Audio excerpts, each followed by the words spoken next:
minimizing your liability,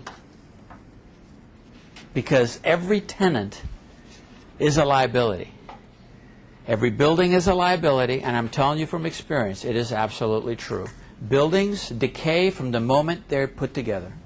They fall apart because they're being used, they're exposed to the elements, rain, water, wind, and all those sidings, quick buildings that are put up in less than 6 months, you start seeing stucco cracking within the first season because it's quickly applied, wasn't allowed to dry properly because the developer had to do it very fast. So what you're going to end up managing is a lot of buildings that were put together quickly. So all an inspector does, besides looking at maintenance issues, there are also safety issues of great concern to them. Things that can harm someone else, save life, or someone from getting injured. So now we're going to cover the exterior. So if there is cracking, and here's your measurement, 1/8 of an inch or more stucco cracks is now the borderline. That's your line to decide, is there a lot of these 1/8 inch cracks in my building, or is only one isolated situation? Same thing, you have supports underneath the building. That's in the crawl space. That's holding the entire building. Every 8 feet or 10 feet apart is a support called a pier. A pier has a footing. This footing is doing the same thing that the wall did. And what happens after termites and settlement is mold. Mold is the next thing. What is wood? Fiber. What does mold do? It eats wood. Sanitation.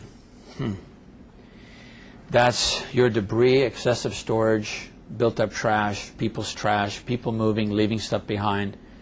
It's easy. City has pickup. Most cities have pickup. This is a section about zoning. Zoning is about how a building is used and what do you have in the building. Anything visible to the outside, they don't want a residential area to be commercial. This is not a commercial zone. It is residential. So they want those things that look like commercialism to be minimized. You have a rec room, and the rec room was converted. It was unused. It didn't bring money. It was a liability. Understood. If that rec room was built with a permit, and on the permit it was identified as a rec room with 8 apartment units, or 12 or 50 or 100, whatever, that rec room needs to be maintained as a rec room. The bulging wall problem. It's a big no-no.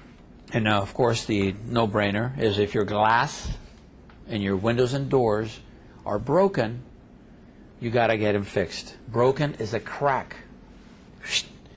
Roofs. How many times have you sent the guy up there to fix a hole in a roof? It's leaking here, and the guy just patches it, puts mastic on the little corner or whatever, and it reappears. Let's talk about plumbing-related issues on the outside.